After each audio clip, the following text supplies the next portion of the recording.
2 Coríntios 10, 3 diz: porque andando na carne, não militamos segundo a carne, porque as armas da nossa milícia não são carnais, mas sim poderosas em Deus para a destruição de fortalezas, destruindo os conselhos e toda altivez que se levanta contra o conhecimento de Deus, e levando cativo todo o entendimento à obediência de Cristo. Alguém pode dizer glória a Deus por isso?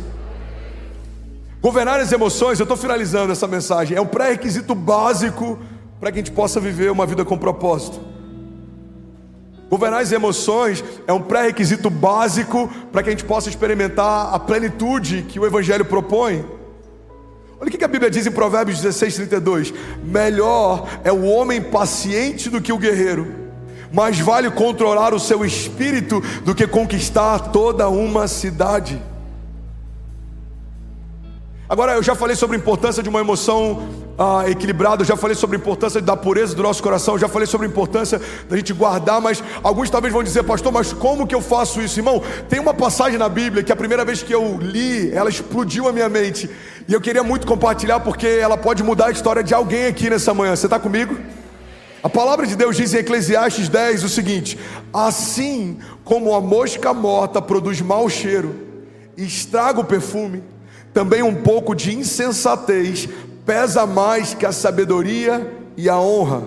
O coração do sábio se inclina para o bem, mas o coração do tolo se inclina para o mal. O que a Bíblia está dizendo é que se uma mosca cai num perfume, todo ele se perde. Naquela época, no contexto em que esse texto é escrito, um perfume valia muito dinheiro. Você lembra daquela passagem em que uma mulher quebra um frasco de perfume aos pés de Jesus, um perfume caro, que valia 1 ano de trabalho? Naquela época os perfumes eles eram muito caros, eles eram inclusive parte da herança, era deixada para alguém. Se você morresse, o seu perfume era parte da herança que você deixaria para alguém. Então o que a Bíblia está dizendo é que se uma mosca cai sobre um perfume, independente do valor que ele tem, todo ele se perde. Agora, sabe qual que é a chave que eu aprendo com essa passagem? É que uma mosca só pode cair em algo que está descoberto. Glória a Deus, ainda bem que eu vim, estou feliz de estar aqui também. Uma mosca só cai sobre um frasco de perfume que está... Vamos, igreja, me ajuda. Descoberto. Então o que eu preciso entender é o seguinte, guarda isso: os vitimistas vão dizer: a culpa não foi minha, a mosca caiu. Os otimistas vão dizer: é só uma mosca, está tudo bem.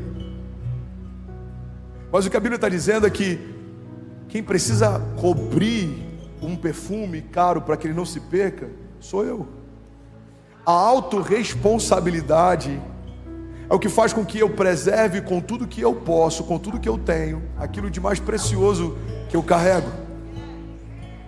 Davi fala para Salomão: com tudo que você pode, adquire sabedoria. Eu queria liberar uma palavra sobre você. Com todo o nosso entendimento, a gente precisa preservar a unção que foi derramada, a gente precisa preservar a pureza que foi recebida, a gente precisa guardar o nosso coração. A Bíblia fala, eu quero voltar para o início da mensagem, sobre tudo que se deve guardar. Guarda, protege o teu coração, porque dele procede as fontes de vida. Então, irmão, guarda isso em nome de Jesus. Alguns vão dizer que pensamentos são inconscientes. André, os meus pensamentos são inconscientes.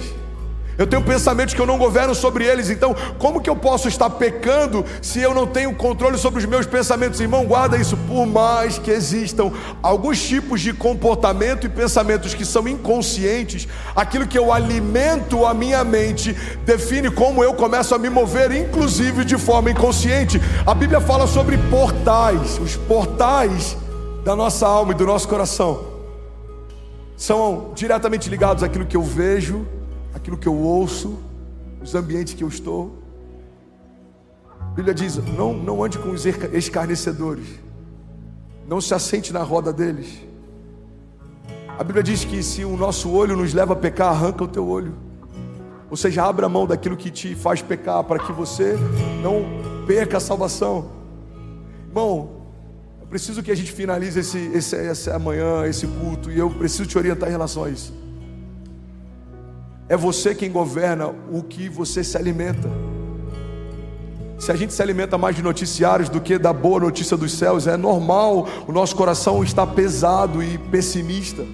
Existe uma boa nova, o ano aceitável do Senhor é a boa nova. Mas muita gente faz das suas crises o seu devocional. Você começa as suas manhãs ouvindo os jornais, eu não sei você, mas tudo no jornal pela manhã parece que está mal. Até o trânsito. Acidente na marginal tal, trânsito de não sei quantos quilômetros, acidente na marginal tal, vamos de helicóptero ver como é que tá, olha, tá tudo parado aqui, o motoqueiro acabou de sofrer um acidente, como é que tá a economia? Foi aprovado um pacote, agora vai aumentar a tarifa, vai aumentar os juros, vai aumentar o combustível, como é que tá a política? Problema disso, problema daquilo, irmão. A gente precisa parar de ouvir as notícias que são temporárias, a gente precisa se alimentar das notícias que são eternas. O Senhor continua governando sobre toda a terra está cheia da glória de Deus. O Senhor é bom e a sua misericórdia dura para sempre. Bem-aventurados os puros de coração, eles verão a Deus. Bem-aventurados, a gente precisa ler as bem-aventuranças. Aqueles que temem ao Senhor serão felizes e prósperos em tudo que fizerem. Serão como uma árvore plantada junto ao ribeiro das águas, e mesmo no tempo da crise as suas folhas permanecerão verdes. Dará o fruto certo no tempo certo. Você está comigo? Diga amém. Guarda isso, igreja. As minhas reações são reflexo das minhas motivações e dos meus pensamentos. Os meus pensamentos e os meus sentimentos são reflexo dos fundamentos da fé que eu carrego, da forma como eu vejo. E tudo isso é reflexo de santidade, arrependimento. Então, quando eu me arrependo, Deus me tira do inferno. Quando a minha mente é renovada, Deus me enche com os pensamentos dos céus. E quando eu me santifico, eu me torno cada dia mais parecido como Ele é. Eu sou responsável pelas fontes que me alimentam, pelo que eu vejo, pelo que eu ouço e pelos ambientes que eu ando. Se os ambientes que você tem andado não têm te santificado, saia desses ambientes, eles vão roubar de você a alegria da salvação. Se os ambientes que você tem permanecido, eles não têm glorificado a Deus, saia desses ambientes, eles vão roubar de você a santidade. Pastor, mas não dá, é o meu ambiente de trabalho. Você não precisa deixar de trabalhar, mas você talvez não vai estar no happy hour. Talvez você não vai estar em alguns lugares onde o que eles falam não edifica a tua fé, o que eles vivem, celebram, não tem nada a ver com o que você acredita.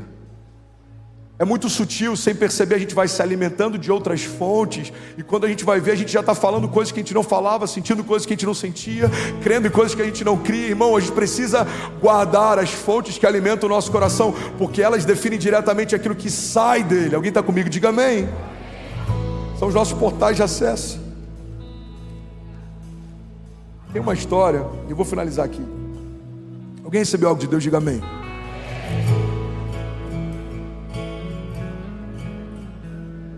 Aleluia. Tem uma história de um velhinho que todos os dias ele ia tomar café com a sua esposa. Ele se arrumava, botava o perfume que ela amava, botava a roupa que ela gostava, e ele ia lá no hospital. Ela tinha Alzheimer, ela estava internada há algum tempo. E aí essa história diz que todos os dias, quando o velhinho chegava, a equipe médica já sabia: é o seu fulano que está vindo tomar café com a dona fulana. E aí ele levava flores para ela, e ele se apresentava: eu sou seu esposo, está lembrado? A gente tem tantos filhos, a gente se conheceu em tal ano. E ela ia lembrando de algumas coisas, eles tomavam café da manhã junto, e no dia seguinte ele voltava e fazia a mesma coisa. Até que um dia o médico chegou para ele e falou: seu fulano, sua esposa não lembra de você. Quando você sai, ela se esquece de tudo. Então, se o senhor quiser faltar um dia ou outro, se o senhor não quiser vir todos os dias, que eu sei que é cansativo, você não precisa vir, porque ela não sabe quem você é. E aí ele disse: mas eu sei quem ela é para mim. Guarda isso, irmão.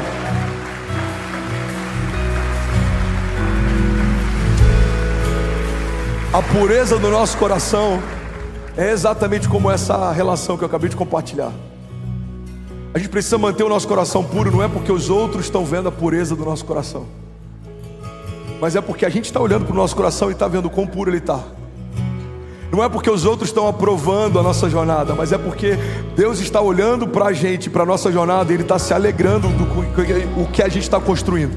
A pureza do nosso coração, igreja, não é para o outro, isso é hipocrisia. Não é para a gente se tornar mais santo para dizer que é santo, não é para a gente se tornar mais puro para dizer que é puro, não é para a gente se tornar feridor de ninguém, não é para a gente se tornar juiz de ninguém. É para a gente ouvir naquele grande dia: servo bom e fiel.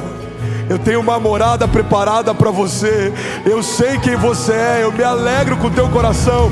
Filho, vem. Existe algo preparado para você. A pureza do nosso coração, irmão, não é para a gente mostrar o que faz. Não é para ser visto. É para a gente ter esse entendimento, essa segurança. O Senhor se alegra com a minha jornada. O Senhor se alegra com a minha família. O Senhor se alegra com a minha entrega. O Senhor se alegra com a minha busca. O Senhor se alegra com o meu coração. A Bíblia diz que quando nós nos aproximamos de Deus, Deus se aproxima de nós. A palavra diz que aquele que clama, Ele dará resposta. Aquele que busca, a porta se abre. Aquele que bate, vai encontrar do Senhor portas abertas. E é sobre isso que eu quero orar nessa manhã. Você está comigo? Diga amém. Bem, você acabou agora de assistir um vídeo. Se você ainda não está inscrito, já se inscreve também no nosso canal, ativa esse sininho aqui embaixo de notificação e toda vez que eu fizer uma live ou estiver transmitindo uma mensagem ao vivo, você vai ser um dos primeiros a saber. Mas eu deixei mais 2 indicações aqui que eu espero que façam muito sentido para você. Então já aproveita e clica para assistir a próxima mensagem, beleza? Seja bem-vindo ao time de incendiários e eu espero de verdade que essas mensagens mudem a sua vida como elas têm mudado a minha também. Até a próxima. Valeu!